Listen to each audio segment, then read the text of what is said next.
and then you'll see.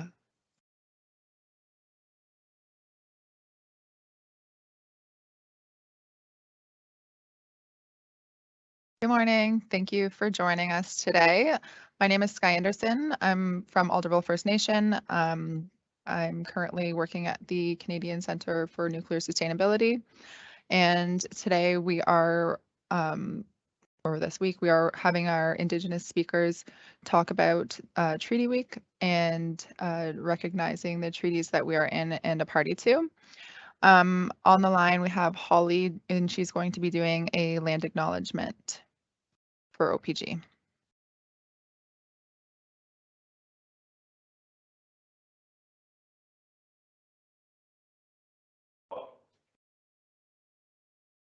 Okay, no problem.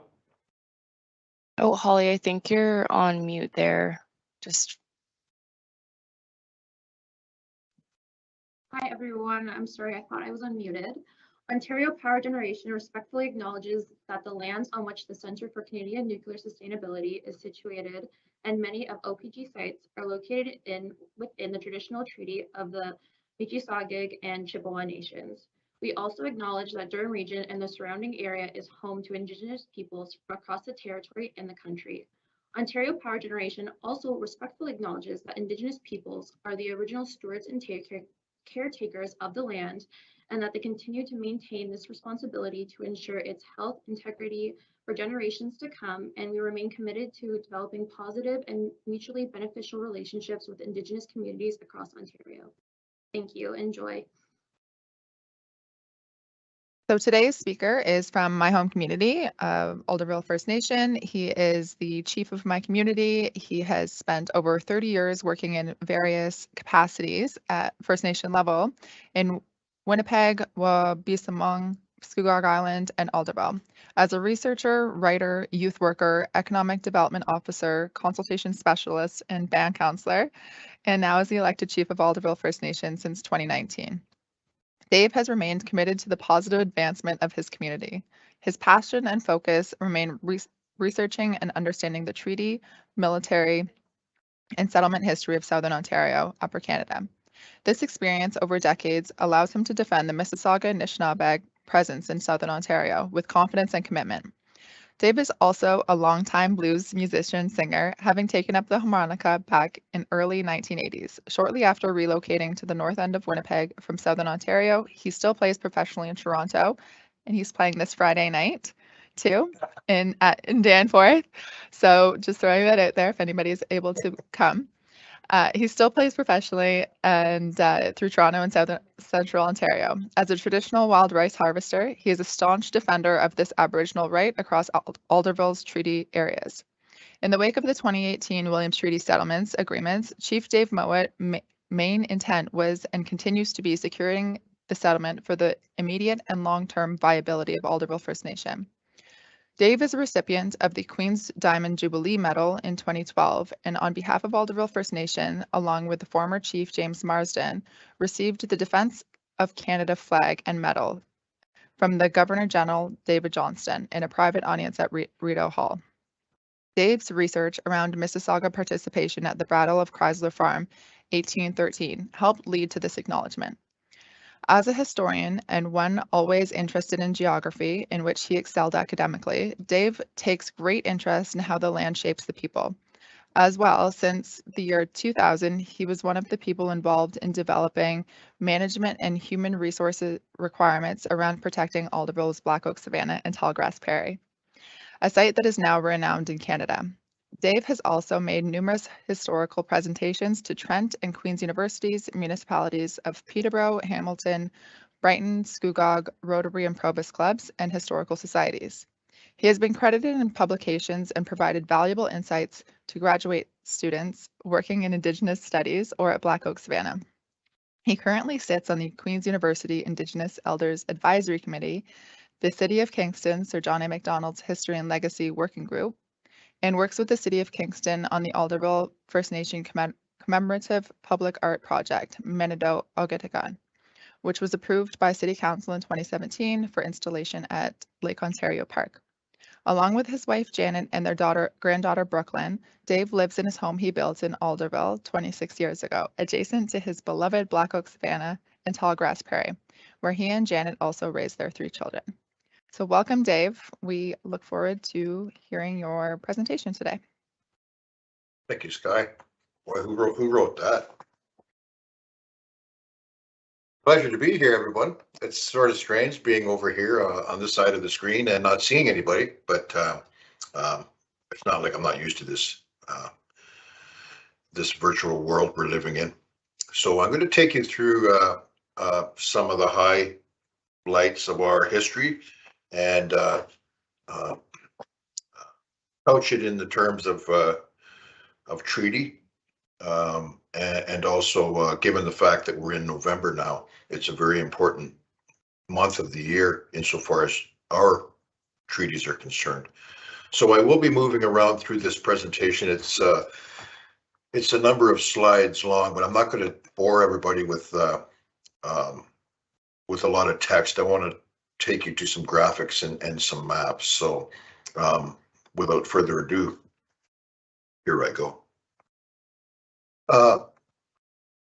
This is an interesting photograph that, as a wild rice harvester, this is a pretty special photograph that reflects our history on the land. This photograph was taken in 1907, and it's actually 4 Hiawatha men harvesting wild rice in what is probably some beautiful Peterborough canoes, and they're duck hunting at the same time. The beauty of this picture is the vast amount of wild rice that you see behind these men. Wild rice in Rice Lake was lost. It was drowned out over the years, probably from the late 30s onward. But importantly, we are now harvesting back on Rice Lake. We have about access to about a 5 or 6 acre, about a 5 acre rice bed, right around where these men are. And so that's where I've been doing my harvesting the last couple of years. And it's almost, I would say, historic that we're able to harvest back on Rice Lake. So that's the Aboriginal right that I practice every year. And it's close and dear to my heart. When I talk about the Mississauga Nation, I talk about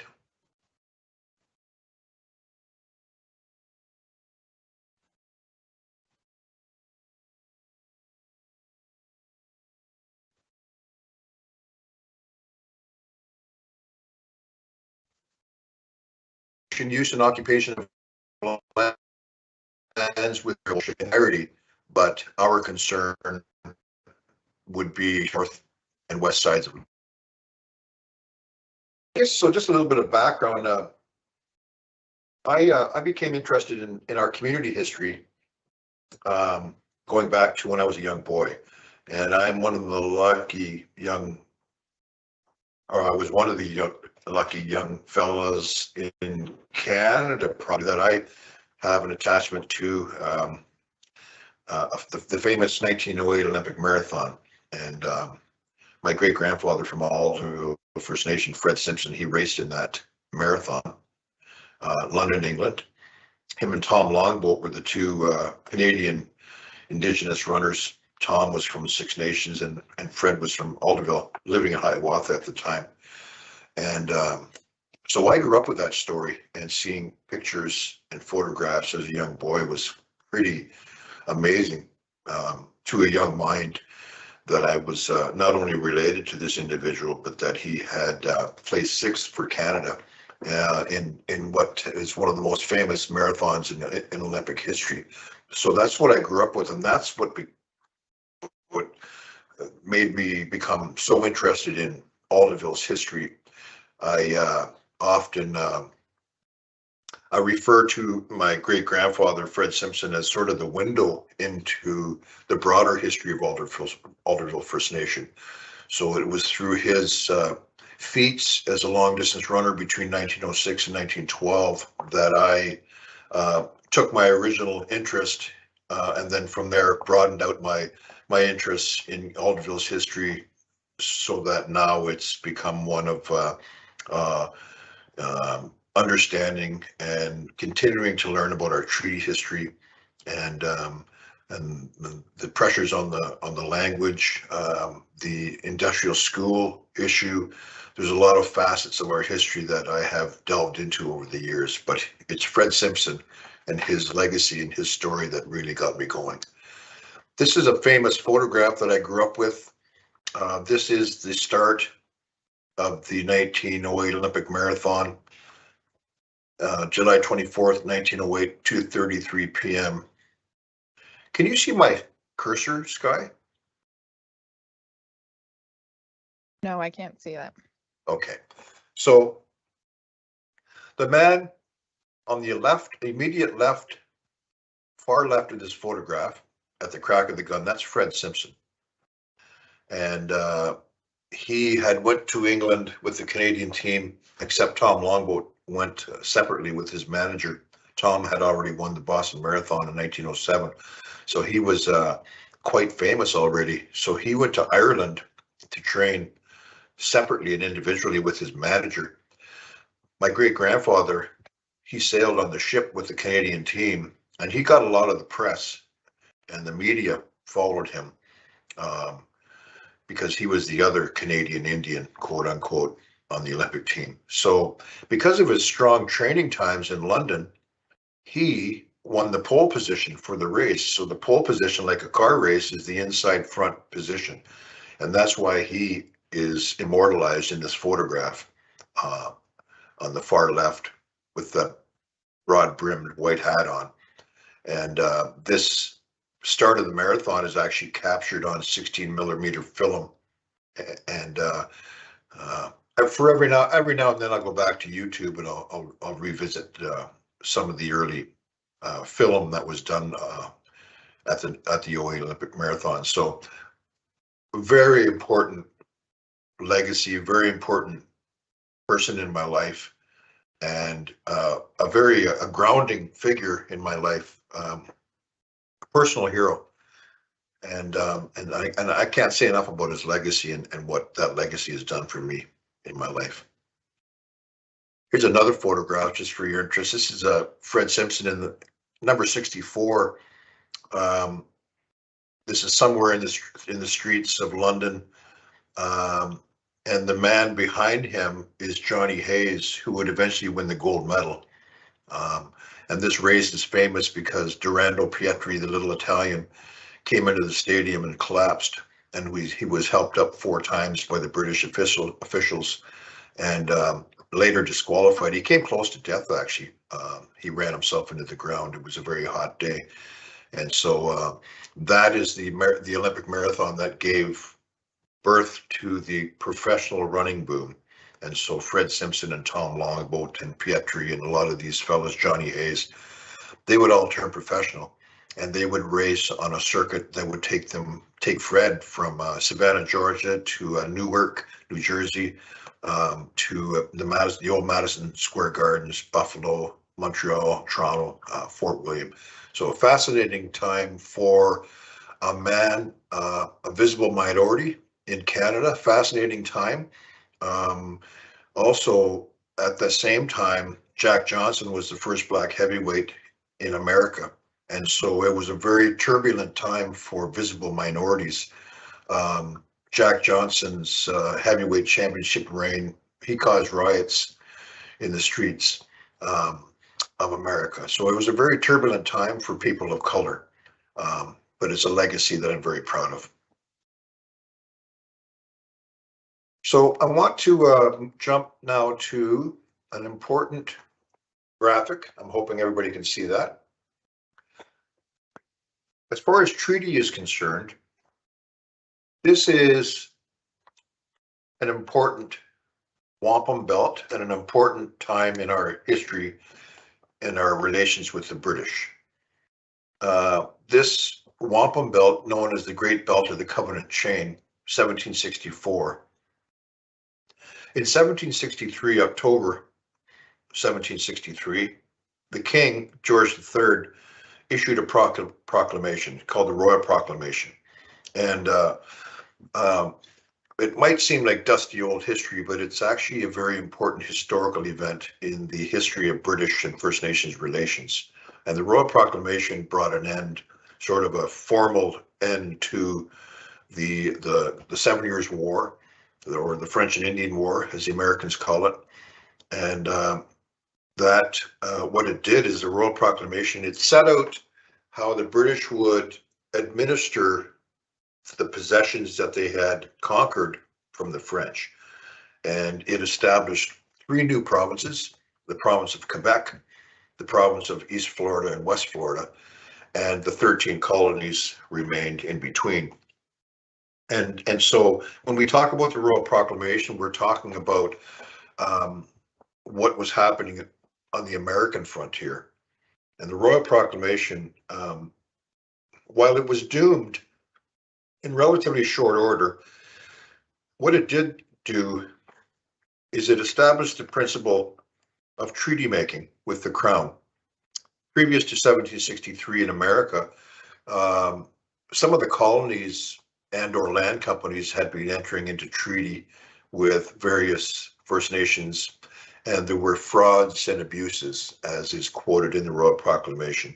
And so what the Royal Proclamation did is it cleaned up that sort of process of treaty making between First Nations, and it cleaned it up so that only the Crown could purchase Indian lands for settlement. But what the Royal Proclamation also did was that it prohibited settlement from going west of the Appalachian Mountains. And it also established the principle of Aboriginal rights.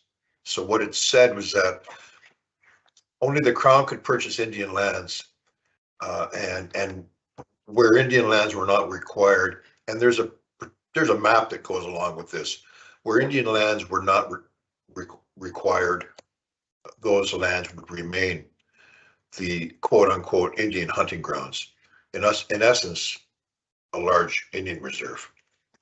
So the Royal Proclamation is a very important part of our history and a very important element in our relations with the British and ourselves. But it didn't just come down by proclamation and that was the end of it. It had to be basically shopped around, if you will. It had to be shopped to the First Nations, to the Anishinaabe nations, to the Great Lakes tribes who had formerly been loosely allied with the French. So the British had a large task in their hands. They had to arrive at a peace that would allow them to gain a foothold in the interior of Eastern North America. And so it was in July of 1764 at Niagara that the British called a conference, and upwards of 2,000 chiefs and warriors came to Niagara, or the Crooked Place as it was called, and met with the British. And the primary British representative was William Johnson. He was the Superintendent General of the Indian Department. And it was Johnson that had this wampum belt commissioned, and it was Johnson that presented this wampum belt to the respective tribes at Niagara. And it's fairly easy to interpret. 1764, as you can see on both the left and right side of that wampum belt.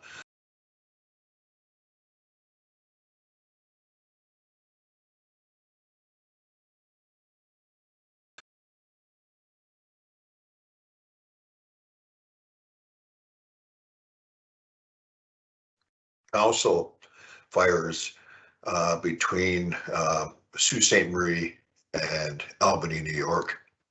And then the 2 individuals in the middle represent the British and the First Nations in partnership. So it's a very important wampum belt. It illustrates, and this is a replication, of course, but it illustrates that original partnership in which both parties came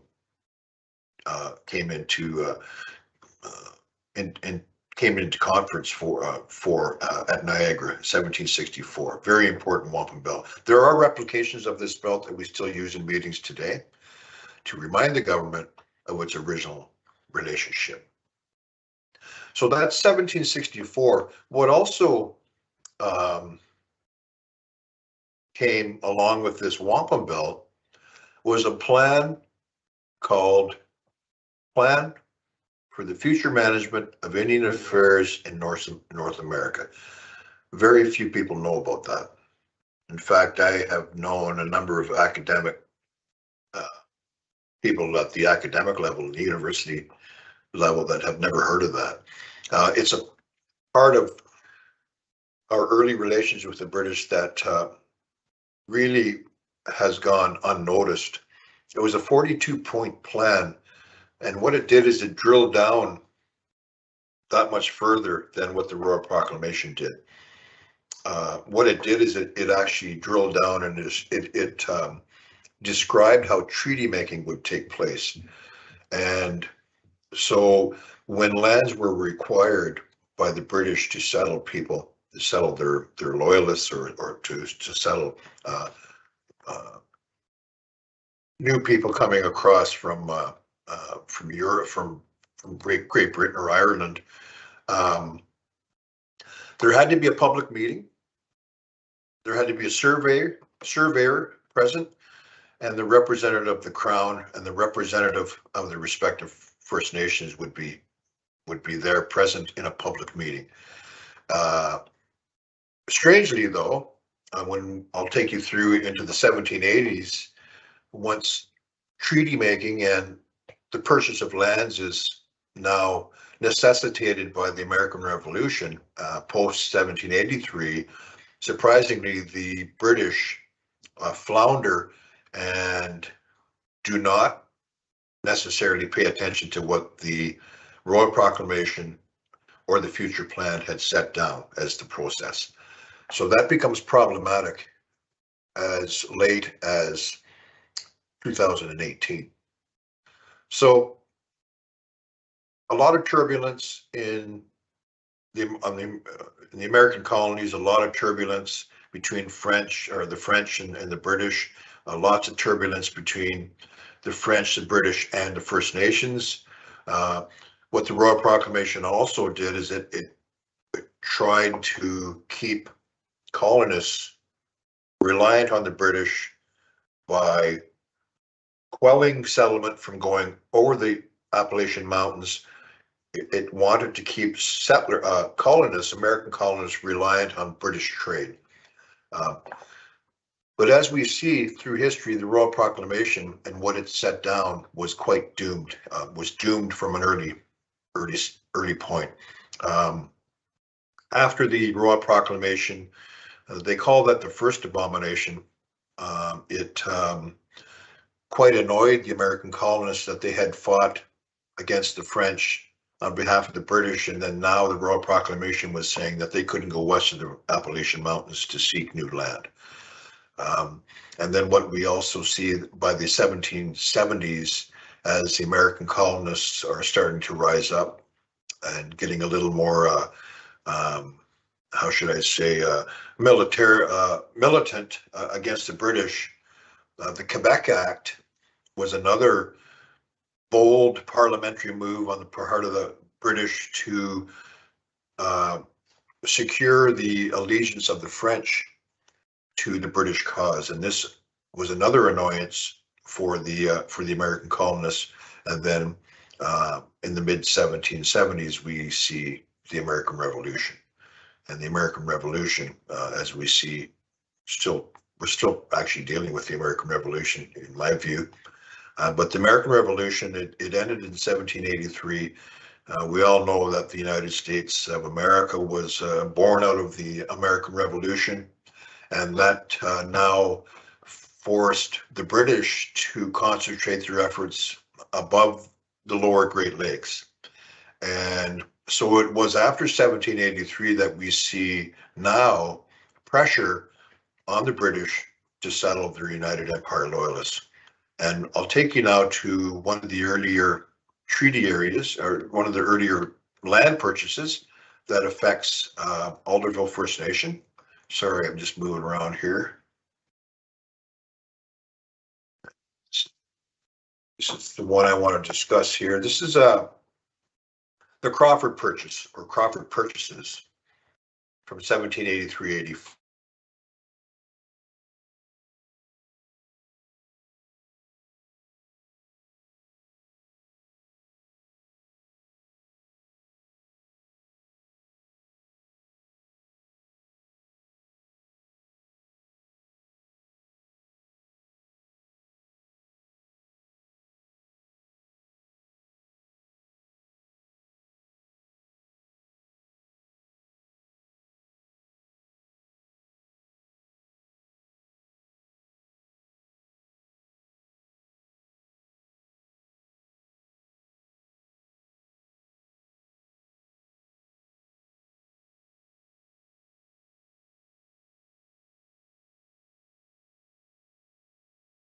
Hi, Dave. Can you hear me?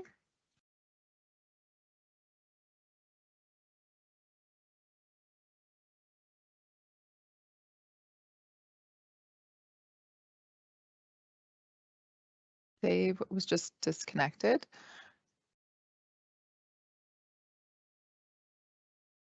Just one moment. I'll try and get him reconnected. Sorry about this, everybody.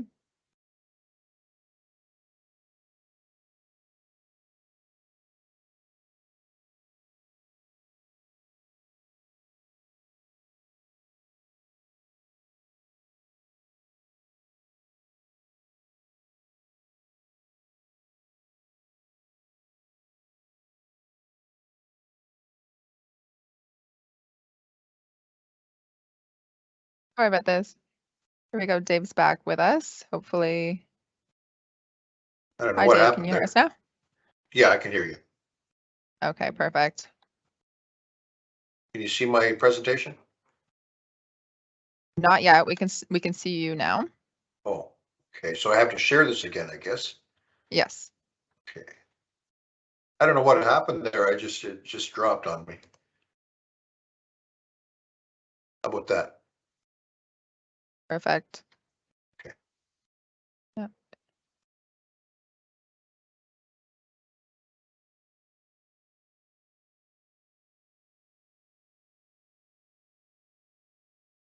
There you Okay. go. Okay, so we can see your screen now, and we can see.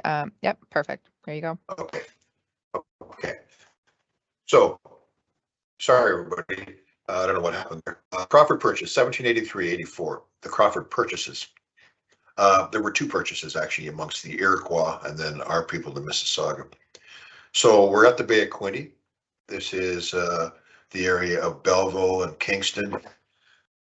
The Crawford Purchase becomes problematic because if we reflect back on what the Royal Proclamation established as a process of treaty making, the Crawford Purchase is about the worst example of treaty making that would come down in short order.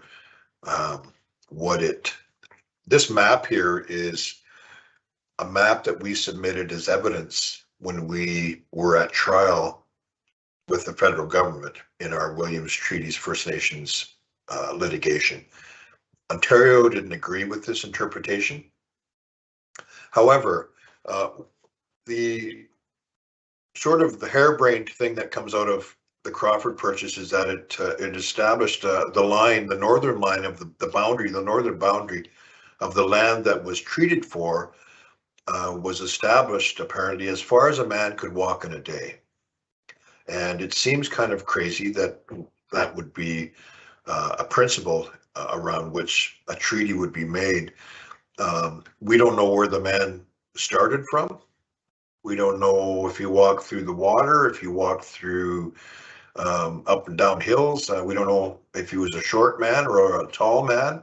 There's a lot of variables that you can start to discuss, and which makes it seem even a little more harebrained that a land purchase would be done in this way. But that is one of the primary pieces that comes out of the Crawford Purchases, is that it was established at the northern boundary as far as a man could walk in a day. Ontario didn't agree with this map. Ontario and Canada, when it comes to treaty, they like to think in square boxes and straight lines. Well, we didn't use the land, and we didn't, our families and our people didn't utilize the land and establish their boundaries by establishing square lines and linear boundaries. But suffice it to say, this is one of interpretation, and there's another interpretation on Crawford. But the main emphasis on this early land purchase is that our people were living on the land. They were still reliant on their own traditional economy. When you talk about the spirit and intent of early land purchases, the spirit and the intent, the intent was not for us to give up our hold on our traditional economy. The intent was not for us to lose a hold of our important harvesting sites or burial sites. Again, 1780s, our people were still reliant on the land and the natural resources coming off the land. So the red islands and the red points that you see in this map are our interpretation of what islands and points of land remained important to us. So be them for fishing, for harvesting, for burial sites, you name it. This interpretation illustrates what remained important to us, even though our people agreed to allow settlement to come into this area. And so it was this area here in which Kingston and the township of Kingston was first surveyed. So Kingston becomes the first surveyed township actually in what becomes Upper Canada. This is pre-Upper Canada. And also what was made possible out of this was the survey and the establishment of Tyananaga. So a very important area in our history, and it's in essence a homeland, one of our homelands. So the 1780s was an important time because, of course, the United Empire Loyalists were seeking new lands in the British territories above the Great Lakes, or above the lower lakes. And the British had settled certain Loyalists at the St. John River, which gave reason to create the colonies of New Brunswick and of course Nova Scotia and Prince Edward Island. But it was the early push of the settlers that went into the St. John River. It was another push that went into the province of Quebec, and then here east of the province of Quebec. This is east of the province of Quebec, of course, the old province of Quebec. And so this is the first land purchase, and I don't really call it a treaty. It really failed insofar as what the Royal Proclamation had set down. It was the first land purchase in which our people, the Mississauga along the Lake Ontario frontier, were involved in for the purposes of settling British Loyalists. When you go to the next treaty area, this is the Gunshot Treaty. And again, this is an interpretation of what the gunshot looked like to us. This is another map that was submitted as evidence in the Williams Treaties litigation. And again, the principle that was employed in establishing the northern boundary was how far a man could hear the sound of a common musket, which again is kind of harebrained. If I stood at Coburg and I shot a common musket, now I don't know how loud a musket is. It's pretty loud. Might be as loud as a 10-gauge shotgun. If I stood on the shore at Coburg and shot a common musket into the air, there's no way I would have heard that as far as Rice Lake. So, but they took the land anyway. And there were no terms and conditions. There was no demarcated boundary. There was no surveyor at the negotiations for this. So again, it compromised what the Royal Proclamation had set down. So as important as treaty making apparently was to the British, and as important as what they had said in the Royal Proclamation, strangely, within 5 years, the British failed insofar as what they had said in the Royal Proclamation. But this piece here goes from the Trent River and goes all the way up to around, I'm going to say, Ashbridges Bay. If you were to take Woodbine Avenue down to Ashbridges Bay, that's probably around where the west boundary of the Gunshot Treaty area is. And you'll see that it captures so many of the streams and so many of the water resources that we now refer to as coming out of the Oak Ridges Moraine. So the Gunshot Treaty area facilitated settlement into what we now know as the Brighton area, Presqu'île, Cobourg, Port Hope, Oshawa, all the way along the lakefront, Whitby, Pickering, all the way along to Scarborough, and hugely important, and still, of course, hugely important. And this is where the OPG, the deck, and Darlington, Pickering are all situated in the Gunshot Treaty area. A very important fishing area, very important area for treaty making. It would be at Port Hope in many years later, 30 years later, in 1818, it would be at Port Hope in which the Treaty Number 20 would be negotiated. Very important salmon fishery all along this area here, all along the Lake Ontario shoreline. Just as an aside, I got a phone call from a woman from Cobourg a few weeks ago, and she was walking along the West Beach in Cobourg, and a woman came out irate and lambasting the woman for walking along the shore. And the woman who came out of the house said that she owned the land right down and even into the water. And this woman said she was going to phone the police on this lady, and so it was kind of controversial. So the lady phoned David Piccini, the member of he's our NPP in our riding here.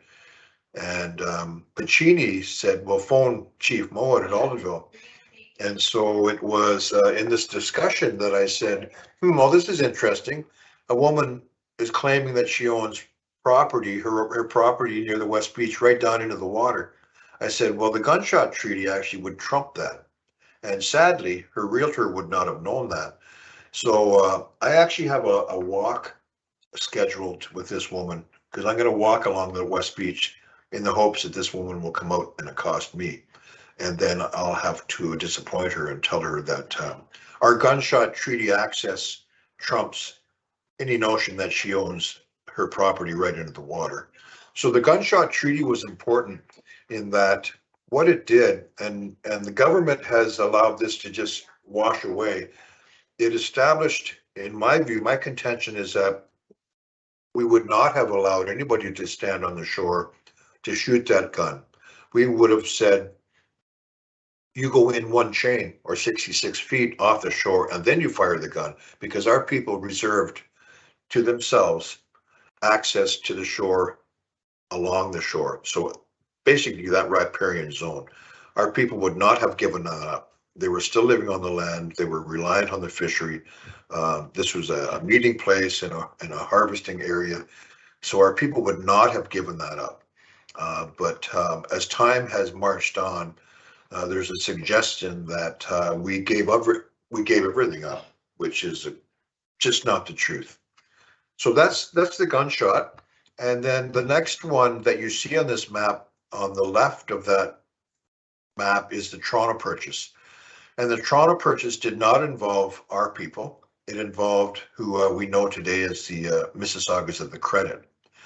And the Toronto Purchase was 14 miles wide by 28 miles deep. and it took in the Rouge River, and it also took in the Humber River, the old Toronto carrying place. And the Toronto carrying place, which is to the left of that little square, the red square, you see Toronto and then that little red square. The Toronto carrying place is the old ancient carrying place or portage that would get one up into the Holland River, and then the Holland River into Cooks Bay, into Lake Simcoe, and to the west. So the British had their objective was to create an unbroken line of settlement all along the Lake Ontario frontier, and that's what they were able to do. So after 1787 and 88, so we have the Crawford, Gunshot, and Toronto Purchase. After 1788, then there are subsequent treaty negotiations that take in the area that we know as Mississauga today, and then around the west end of Lake Ontario, all the way to Niagara.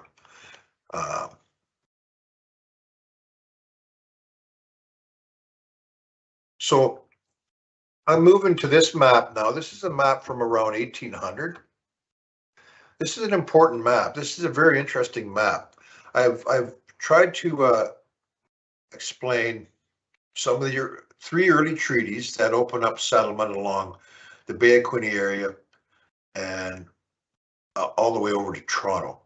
And now at around 1800, you can see where the districts have been laid out and where early townships have been surveyed and established. But the important thing on this map, now if you know your geography, now I just went through Crawford, Gunshot, and then the Toronto Purchase. And on this map, you will see an empty space that is near the west end of Lake Ontario. And on that map, it says Mississaugas. The Mississaugas at the credit were successful in securing to themselves the important salmon fishery at the credit, 12 Mile Creek, 16 Mile Creek. So that's why there's no settlement there. They would be encroached upon later, but that's an important map. You will see townships all the way along the lake until you get to that point. And so we're talking around Oakville area, Mississauga, Oakville, and then towards Burlington.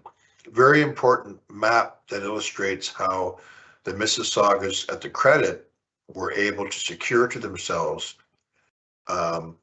their own fishery.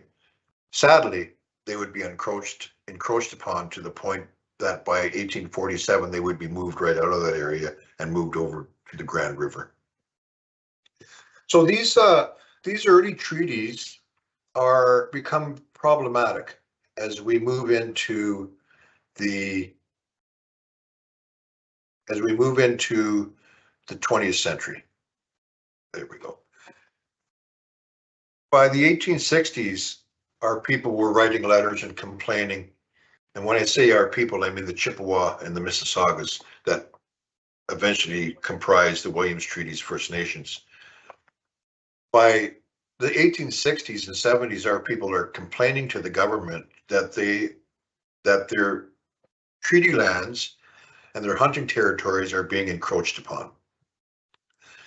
And it takes 50 years before the government admits that there's a claim, and it takes about 50 years from the first time of those grievances to 1923, when the government finally establishes the Williams Treaty Commission, the Williams Commission. And the Williams Commission of 1923, it came to the 7 communities of Beausoleil, Rama, Georgina Island, Alderville, Hiawatha, Scugog, and Curve Lake to take evidence from elders and from hunters on where they utilized their lands and how they used their lands. So 1923, an important time. The Confederation happens in 1867. The government takes unilateral authority and control over Indians and lands reserved for the Indians through Section 9124. The Indian Act comes down in 1876. The residential school legislation comes down in 1883. So there's this sort of the vice is being tightened and tightened around the necks and lives of First Nations people. The numbered treaties in Western Canada open up the West, numbers 1 to 11. And they were negotiated between 1871 and 1921. And in those treaties, the First Nations that surrendered their lands for settlement retained their harvesting rights.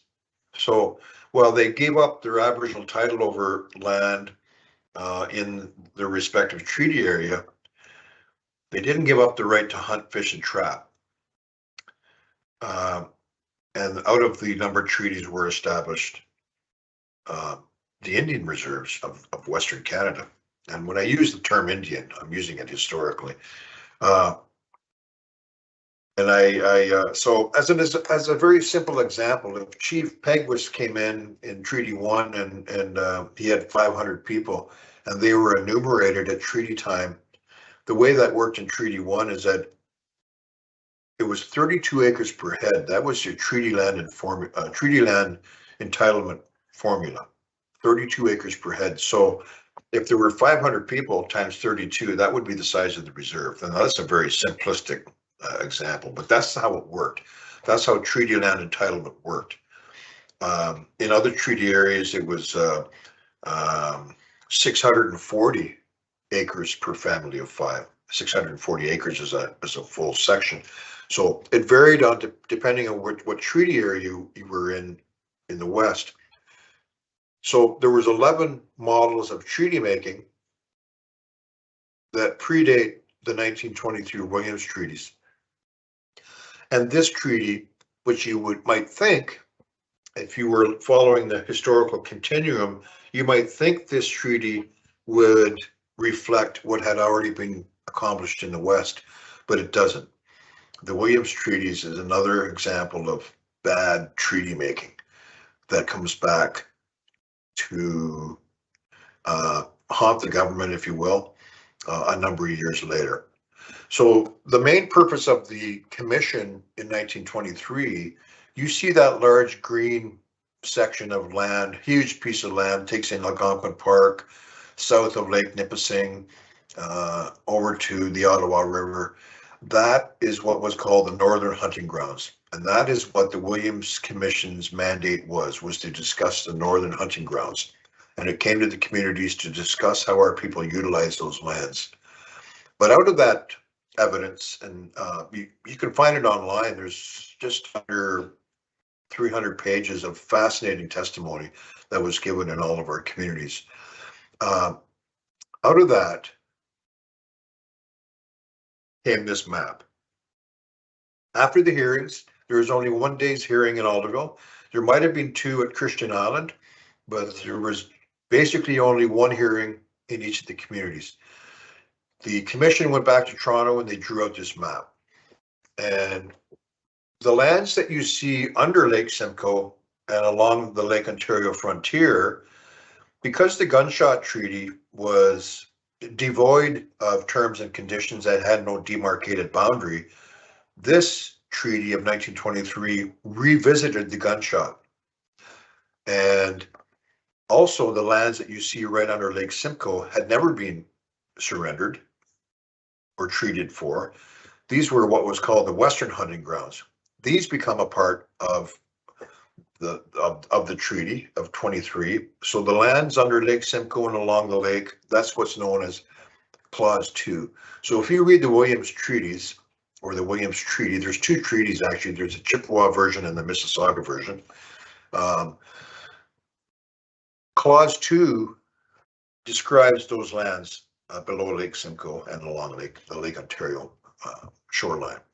And then Clause 1 describes the large green chunk of land that takes in Algonquin Park.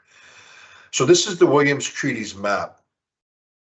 The lands between the Northern Hunting Grounds and the old gunshot is Treaty number 20. If you know your geography, the Kawartha Lakes, Peterborough, Lindsay, that's Treaty number 20.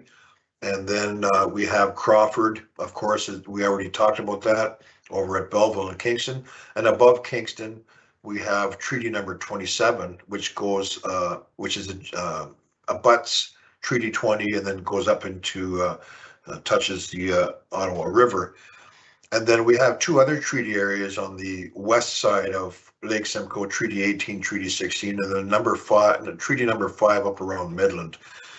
And so these are our pre-Confederation treaty areas.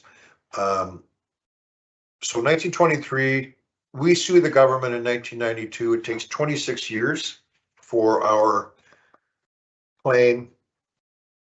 We've sued the government because of what we claimed was a breach of its fiduciary obligation. We did not get any additional land out of the 1923 treaty. Like the First Nations got a treaty land entitlement through the lumber treaties, we didn't get that. The government said we lost our harvesting rights in Clause 1.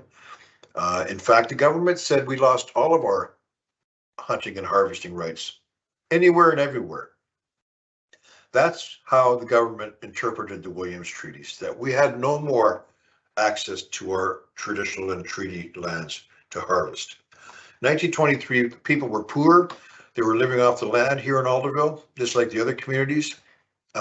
Generally, they were poor laborers. The Indian Act had been amended to keep our people down.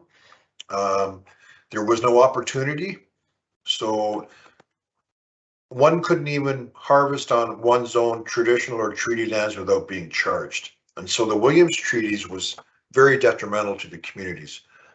So in 1992, after some research, our communities sued the government for a breach of fiduciary obligation.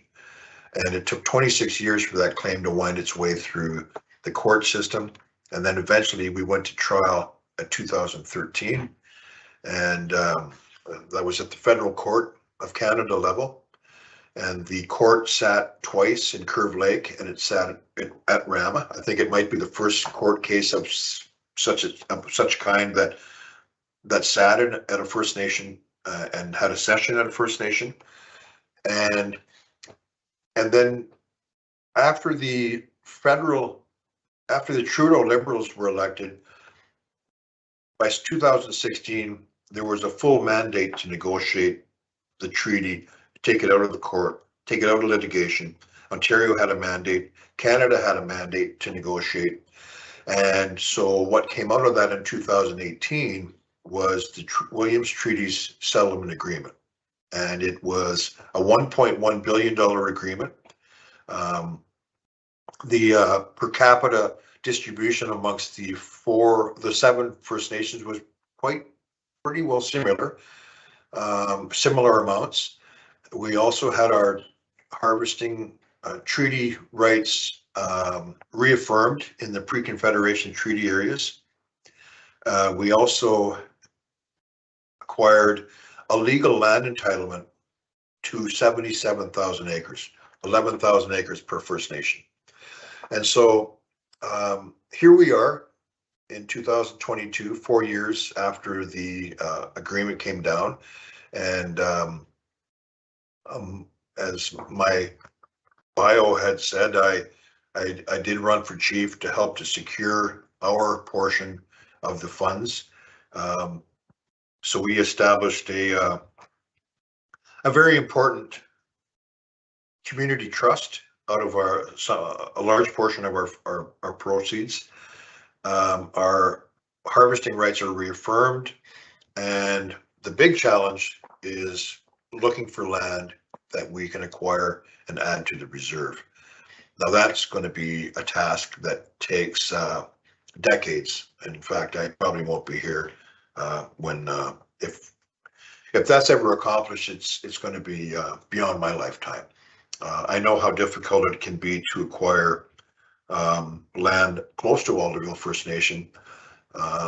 It's not an easy task. And so we now have to be involved in the market. We're in competition against other people that might be looking to purchase the same kind of lands that we're looking for. There is a land purchase map that we sort of help to guide ourselves. It's quite substantial. Goes from Toronto up into the Haliburton area, down over towards Gananoque. So it takes in a large swath of southern Ontario, south central Ontario. But that's where we're at now in our history, is looking for land. We have to purchase it, like I said, but we have a legal land entitlement to 11,000 acres that I would hope will increase the size of Alderville First Nation. It might be in parcels here, parcels there. It would be ideal if we could acquire as much land as possible around Alderville First Nation. But of course, that probably won't be possible, but we will acquire whatever we can. And so that's the task. That's one of the biggest tasks that we have in front of us, is to acquiring new lands. So it's been a long, tumultuous history of land loss, of dispossession, of encroachment, that sees us really go from 1783 at Crawford all the way to 2018. That's a long time to have to see your lands lost, to deal with encroachment, dispossession, and the coercive power of the law, now to a point where we can say we have reaffirmed Section 35 constitutionally protected rights in this area. So I'm going to leave it at that. It's about 3 minutes left, and I want to thank everybody for your participation. Miigwech. Chief Dave Mowat from Alderville First Nation. It was great listening to you today, and Miigwech for sharing your knowledge with us. It's quite impactful, and there was a lot of information in there. But I think it's a lot of things to think about, and Miigwech for sharing your information. So if anybody has any questions, please direct them to me and to my email address or on Teams, and I will circle them back to Dave and get back to you. But that's all we have for today. So Miigwech, have a good day. Miigwech, thanks, Guy. Have a good day. Take care. Bye-bye.